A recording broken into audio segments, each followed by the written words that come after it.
Salve aí, gurizada do canal Eletrificando. Bom, hoje eu vou falar um pouco sobre curvas de disjuntores, né? Disjuntores termomagnéticos.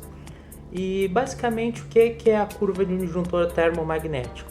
É basicamente a sensibilidade que ele tem tanto a picos quanto a sobrecorrente, né?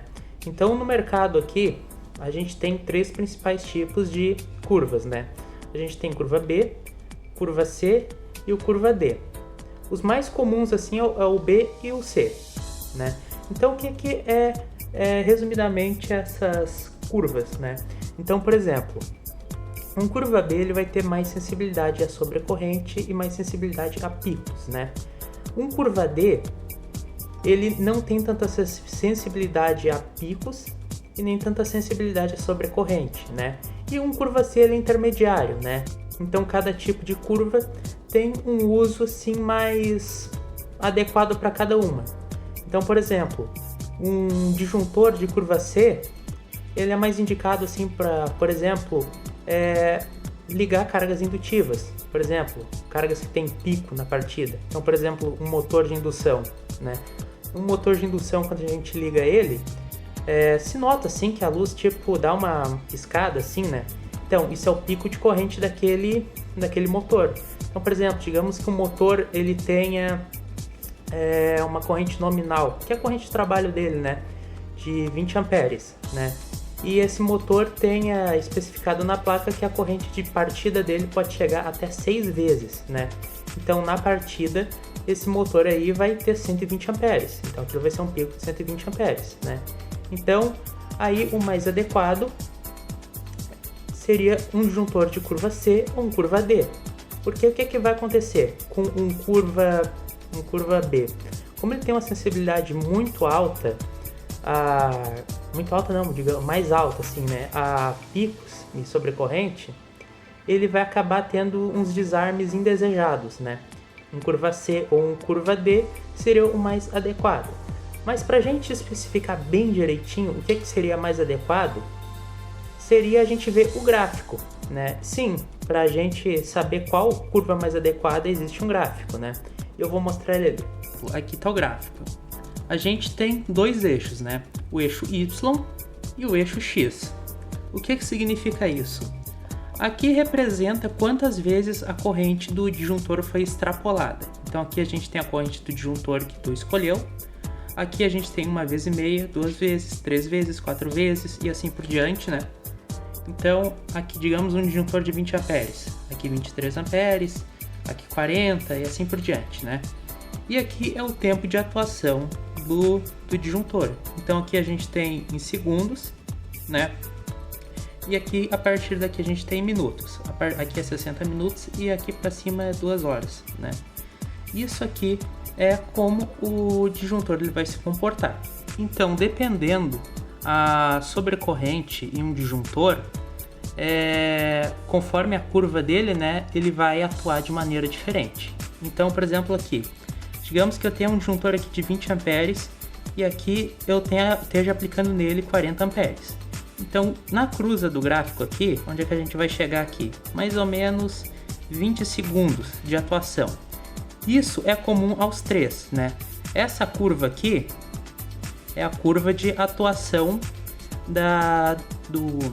térmica, né, de um disjuntor termomagnético. Porque um disjuntor termomagnético ele tem uma lâmina bimetálica lá e tem uma bobina, né? A lâmina é contra sobrecorrente e a bobina é contra curto, né? Então aqui quando tem atuação instantânea do disjuntor é porque a bobina agiu.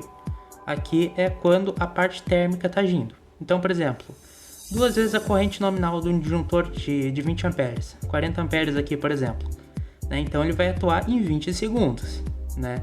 Isso é comum aos três. Se eu colocar 60 amperes nesse circuito, o disjuntor de curva B vai entender isso como um curto, né? Então ele vai cortar na hora, praticamente instantâneo aqui, né? Já, por exemplo, um curva C ou um curva D, eles vão ainda estar dentro da faixa térmica, né? Então aqui, por exemplo, eles vão atuar em mais ou menos 6 segundos, né? E assim por diante, né? Então, por exemplo, Digamos que tu queira dimensionar a curva para um motor, por exemplo. Então, igual no exemplo ali, 6 vezes a corrente nominal, a corrente de partida. Se eu colocar um curva B, pela sensibilidade mais alta dele, ele vai acabar desarmando.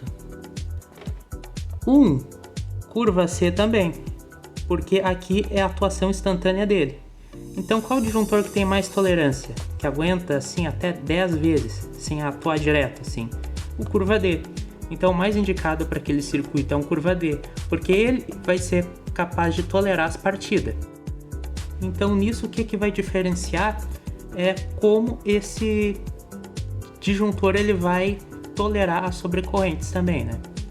Então, por exemplo, aqui, digamos que por um acaso tenha 60 amperes nesse circuito. Um curva B, por exemplo, atuaria na hora. Um curva C ou um curva D, eles demorariam aí em torno de 4 segundos, né?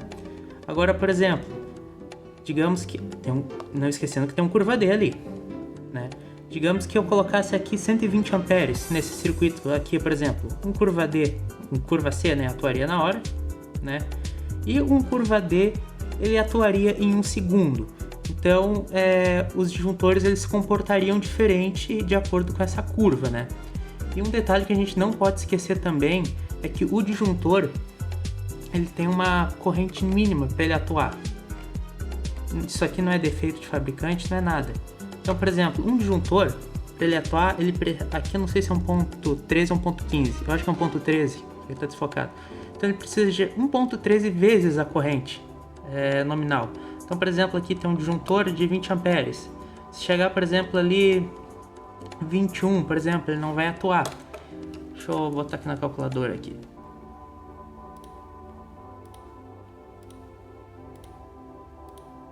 Então, por exemplo, esse disjuntor de 20 amperes, ele atuaria a partir de 22,6, 23 amperes, né? Que é aqui nessa faixa, que é onde ele demoraria 1 hora para atuar ou talvez nem atuaria, né? Então sempre também tem que se ligar esse detalhe, principalmente no dimensionamento, porque quando é uma corrente baixa assim, até que não faz muita diferença assim, né? Só que, por exemplo, se for uma corrente mais alta, digamos que eu coloque aqui um disjuntor de agora, lógico, aumentando a corrente, né?